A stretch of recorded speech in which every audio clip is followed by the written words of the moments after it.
Have you ever walked away from a conversation feeling lighter? But not in the way you think. Right, exactly. Right. I don't mean I finally got that off my chest kind of lighter. I mean the complete opposite. You had a worry, maybe a complaint, or this huge announcement right on the tip of your tongue. You were ready to go. And you just didn't. You didn't say it. You held it back. And, weirdly, walking away, you felt better than if you had just spilled your guts. It's a really counterintuitive feeling, isn't it? Because we live in this age of, well, what some sociologists call radical transparency. Radical transparency. I like We're it. constantly told that connection comes from opening up, that vulnerability is everything. Absolutely. Share every fear, live stream every dream. The whole idea is that if you're honest, you'll build intimacy. If you're silent, you're distant. Exactly. And that silence equals hiding. Right. If you're not posting, you're not really living. Yeah. It's that whole picture it didn't happen philosophy, but for our feelings. But today, we're going to flip that whole script. Okay. We're doing a deep dive into this really fascinating piece of audio called The Quiet Power of Privacy. It's from a creator named Sarah, who has a podcast called the A1 English Podcast. And, don't let the name fool you. She frames it for language learners, but the philosophy she gets into here it's incredibly deep. It's not just about English at all. No, it's about emotional management. It's about self-preservation in this incredibly noisy world we all live in. It really is. So our mission today is to dig into what Sarah calls soft strength. We're going to look at why oversharing so often backfires and leaves us feeling drained. Instead of connected. Yeah. And how being quiet on purpose can actually boost your influence, your inner peace. It's like a guide to becoming an emotional gatekeeper. I love that term, emotional gatekeeper. It sounds so protective, doesn't it? And I think we all need a bit more of that protection. We really do. Okay, so let's start with where she was before all this, her before state. I think a lot of us can probably relate to this. Her whole operating system was pretty much, if I share more, people will like me more. Simple math. Right. The volume of information you give out equals the depth of the connection you get back. And that's such a human instinct, especially when we're feeling a little insecure. I want to be seen. We want to be validated. We think, if I show you all my messy parts, you'll love me for them. But what's so cool about this source is she actually collects data on herself. She presents this counter evidence from her own life. What did she find? Well, sometimes, sure, sharing worked. But a lot of the time, she says she would speak her truth, pour her heart out, and just walk away feeling invisible. That word, invisible, that really stuck with me. Because it just seems wrong. Speaking up should make you more visible, not less. Logically, yes. You're broadcasting your signal, so how can that make you feel small? Oh. It all comes down to the response. She describes this very specific, very painful situation that I think everybody listening has felt. It's the setup for a massive vulnerability hangover. Oh, I know this feeling. You decide to be brave. You share something real, a fear, a doubt, whatever, and the other person, they just nod. The polite nod. It's the absolute worst. It's honestly worse than arguing. It is. Or they just change the subject. Or they give you that that glossy-eyed smile that's just screaming, I am waiting for my turn to talk. Yes. Oh my God, yes. And Sarah calls it a silence that hurts in a quiet way. It's almost a physical pain. But let's dig into that for a second. Why does that specific reaction make us feel so invisible? It's what you could call a reaction mismatch. Think about it like a transaction. You're offering something really valuable, something heavy, a piece of your inner world. A high-stakes emotional investment. Precisely. And the return you get on that investment is zero, nothing. And the source really highlights the toll of that. It's not just that the chat was awkward. It's the story you tell yourself afterwards. The post-game analysis. The 3 a.m. replay session in your head. Exactly that. You're walking away thinking, maybe I said too much, or why did I tell them that? Or, and this is the darkest one, maybe I just don't matter. Maybe my problems are just boring. Yeah. And that hangover is just brutal. You're wishing you could just pull the words back out of the air. And Sarah points out that this feeling, this exhaustion, is a warning sign. A warning from your own brain. It's telling you you've crossed your own boundary, you gave something valuable away, and it wasn't treated with care. But for her, the big turning point wasn't just a polite nod. It was sharper than that. It was a betrayal. This is where the story gets really specific. And I'm glad she gives these details because it grounds the whole idea in reality. It's not just some abstract theory. It's a real thing that happened at a kitchen table. Right. She sets the scene so well. She's at a kitchen table, drinking tea with a friend. I mean, that's universal code for This is a safe space, isn't it? Totally. Guards are down. It's supposed to be intimate. And Sarah's going through it. She opens up about her job, how she feels stuck, this heavy feeling in her chest every morning. She admits she's thinking of leaving, but she's scared. She doesn't have a plan. This is just pure, raw vulnerability. She's admitting to fear, to being lost. It's not some polished, I'm exploring new opportunities speech. No. She's basically handing this friend a loaded weapon. Here are my biggest insecurities right now. Here's where I feel weak, and the response she gets back. It's minimal. The friend just nods, says you'll figure it out, and takes a sip of tea. You figure it out. Oh, that phrase, I mean, sometimes it's meant to be empowering, but here, in this context, It's a total dismissal. it's a way of shutting the door that Sarah just cracked open and saying, I don't want to carry this with you. Exactly. Yeah. It was like she opened a door and nobody bothered to walk through. But, and this is where the story pivots, that wasn't even the worst part.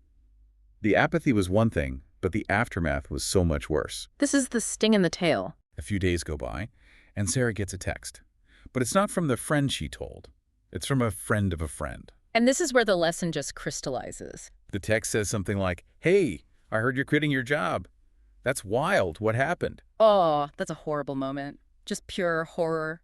Because her private struggle, her fear, her uncertainty had just become someone else's coffee table story. That phrase, coffee table story, is so perfect. It just implies your real pain is now just casual entertainment for someone else. It's gossip, it's content, it commodifies your struggle. It does. And the natural reaction here, I think for most of us, would be just pure anger at the friend. You'd want to confront them. Right? Absolutely. How could you? That was private, and that's a valid feeling. But this is where Sarah does something really, really interesting. She takes accountability. That really surprised me. She didn't just spiral into rage. She looked inward. No. She realized she couldn't fully blame the friend because, and this is her phrase, she had handed them the pieces. She had shared these incredibly delicate parts of herself before knowing if that person could actually hold them with care. That is a tough pill to swallow, though. It sounds a little bit like she's letting her friend off the hook, doesn't it? Like, it's my fault you gossiped about me. I see that, but I don't think it's about fault so much as it's about agency. That's the real distinction. If you only blame the friend, you're a victim. You're helpless. You're just at the mercy of who you talk to. Exactly. But if you accept that you are the one who controls the flow of information, you get your power back. Sarah realizes that not everyone deserves full access to your heart. And it's not because people are evil. No. It's not about demonizing the friend. Maybe they didn't mean any harm. Maybe they just talked too much. It's just that your peace is worth protecting, and not everyone is qualified to be a guardian of that peace. Qualified. I like that. It's like a security clearance level. So this all leads to her experiment. She decides she's done feeling tired, done feeling invisible. She's going to stop oversharing little by little. But she says it wasn't easy. It wasn't like flipping a switch. She describes it almost like withdrawal from an addiction. Well, it makes sense. There's a biochemistry to it, right? Totally. When you feel a strong emotion, good or bad, that urge to text someone, to post about it, that gives you a little dopamine hit. It makes the feeling feel real. It validates it. Yeah. And Sarah said at first, being silent just felt awkward. She felt like she was hiding. That's such a common idea, isn't it? That privacy is a type of deception. Like, if I don't tell you I'm having a bad day, I'm somehow lying to you. You feel guilty. We equate silence with dishonesty. But she pushed through it, and that's when the shift happened. She says the silence transformed. It went from feeling heavy, like she was constantly biting her tongue, to feeling like a soft blanket. I love that metaphor, a soft blanket. It implies comfort and warmth, protection. It's not a gag, it's a shield. And it meant she was collecting the pieces of herself back. Instead of her energy being scattered out to all these people who may or may not care, she was keeping it contained. She was reclaiming ownership of her own story. When you stop leaking energy everywhere, you suddenly have a lot more for yourself. Which brings us to the central paradox of this whole thing. You'd think that talking less, sharing less, would make her more isolated, that people would see her as cold or aloof. Right, that she'd lose friends. But the source says the exact opposite happened. This is the magic result of her experiment. She started noticing other quiet people, people she used to just ignore, and she realized they weren't cold at all. They were calm. They were respected. And when she started acting that way, She found that by saying less, people started to listen more. it's like basic supply and demand, isn't it? Economics 101 for conversation. It really is. If you're constantly broadcasting every single thought and complaint, people just tune you out, your background noise. But if you're selective, When you do speak, it has weight. It breaks through the noise. And people noticed the change in her. They did. They started telling her things like, you seem more peaceful, or you look lighter. There was one comment she got that was, "You speak so gently, but it carries weight." I mean, what a huge compliment. That's the difference between being loud and actually being heard. And think about the internal benefits, too. It wasn't just about how others saw her. It was about how she felt. She says there was less drama in her life, less explaining herself, fewer misunderstandings. And she felt more in control of her own emotions. This was the part that felt really psychological to me. Yes, this is so key. When you immediately share an emotion, like you get an annoying email and you instantly vent to a coworker, you're kind of offloading the processing of it. You want them to validate it. Tell me I'm right to be mad. Exactly. You want them to co-sign your anger. Right. But by keeping it private, even for just a little while, Sarah says she let the emotions breathe. She processed them herself instead of handing them off for someone else to fix. It builds emotional resilience. You learn you can soothe yourself. You do. And you figure out what you actually think before the committee of your friends weighs in. That's a huge difference. She actually wrote down a mantra in her journal. And honestly, this should be on a t-shirt or something. She wrote, "Not every feeling needs a listener. Some just need space." Not every feeling needs a listener. Wow, that just flies in the face of everything social media culture tells us. It does. It's such a powerful way to reframe what privacy is. We feel so guilty for holding back, like we're being rude or fake. But Sarah insists it's not being fake. It's emotional gatekeeping. Okay, let's drill down on emotional gatekeeping, because gatekeeping usually have a negative vibe, right? Like you're trying to keep people out. It can, but think of it this way. A wall keeps everyone out. That's isolation. A gate has a lock and a key. You decide who gets to come in. Ah, I see.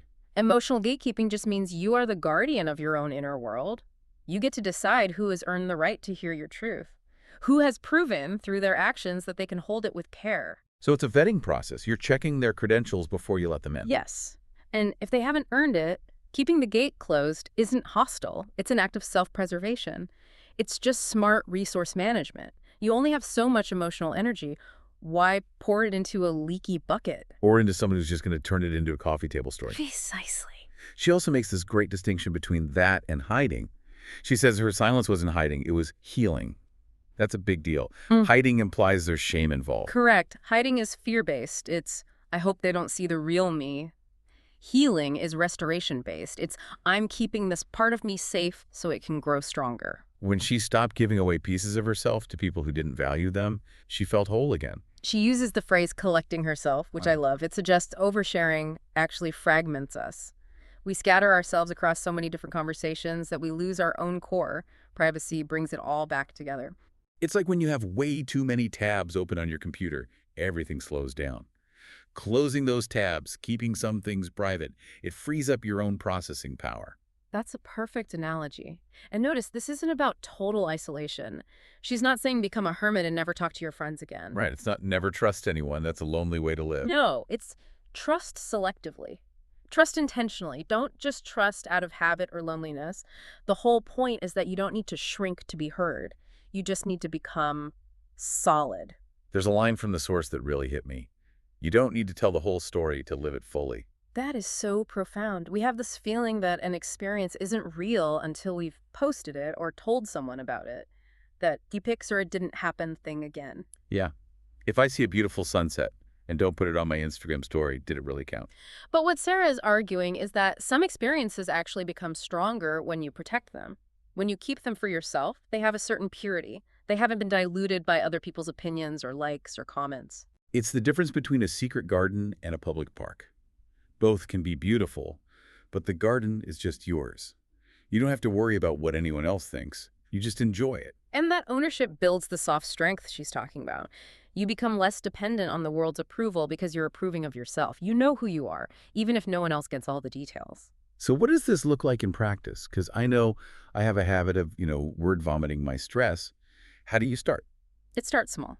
She challenges the listener and us with a little micro-experiment. Right. She ends with this provocative question. And I want to pose this to you, the listener, right now. She asks, what is one thing, one feeling, one dream, one quiet thought that you will keep just for yourself today? Just one thing. It doesn't have to be some huge secret. It could be a little frustration with your boss that you'd normally text your partner about. It could be a moment of pure joy watching a bird outside your window. We'll worry about something next week. Yeah. And instead of immediately grabbing your phone to put it in the group chat, just hold it. Let it sit. Don't act on that impulse to share. See what it feels like. Acknowledge that itch to tell someone and then just consciously choose to keep it. Treat it like your own private treasure for a little while. It's a challenge to listen to yourself before you ask everyone else to listen to you. Mm. And I'm guessing, based on her experience, it might feel a little weird at first. It might. That's the withdrawal she talked about. But push through it. Try to get to that soft blanket feeling. Remember, you're not being cold or fake. You are protecting your peace. You're still you, just maybe a more authentic version, because you're not performing your feelings for an audience anymore. I think that is a beautiful place to leave it. We hope this deep dive helps you find a little more of that soft strength in your own life. Thank you for listening with your heart, as Sarah would say. Take care of your peace. We'll see you in the next deep dive.